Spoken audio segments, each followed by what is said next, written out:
warahmatullahi wabarakatuh. Perkenalkan, nama saya Siti Syahbanti dengan NIM E 2010-472, pertukaran mahasiswa dari Universitas Juanda Bogor.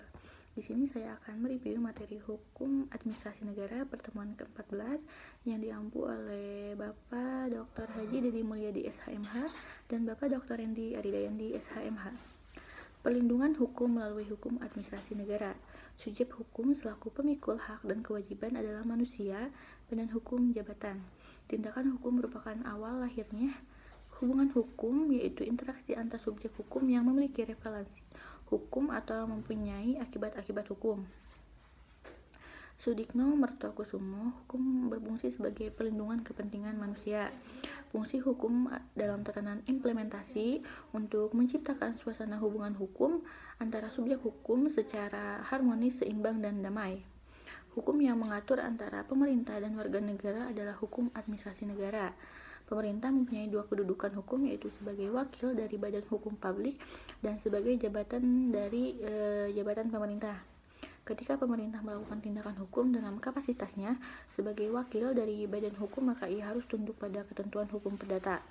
Ketika pemerintah bertindak dalam kapasitasnya sebagai pejabat, maka pemerintah harus tunduk pada hukum administrasi negara. Secara umum, ada 3 macam perbuatan pemerintahan, diantaranya A. Perbuatan pemerintah dalam bidang pembuatan peraturan perundang-undangan. B. Pembuatan pemerintah dalam menerbitkan ketertiban. Perlindungan hukum dalam bidang perdata. Negara sebagai institusi memiliki dua kedudukan hukum, yaitu sebagai badan hukum publik, sebagai kumpulan jabatan atau lingkungan pekerjaan tetap. Pelaksanaan kedudukan ini semua oleh wakilnya yang namanya pemerintah. Perlindungan hukum dalam bidang publik. Karakteristik dan instrumen hukum pemerintah berupa keputusan-keputusan dan ketetapan-ketetapan pemerintah yang bersifat sepihak. Philippus M. Hajon mengatakan bahwa perbuatan kebijaksanaan penguasa tidak termasuk kompetensi pengadilan umum untuk menilainya, kecuali kalau ada unsur willekeur atau determinant de faveur.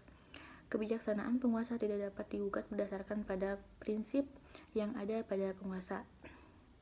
Menurut Syahjan Basrah, bahwa perlindungan hukum yang diberikan merupakan condition sine qua non dalam menegakkan hukum dan merealisasikan fungsi hukum itu sendiri.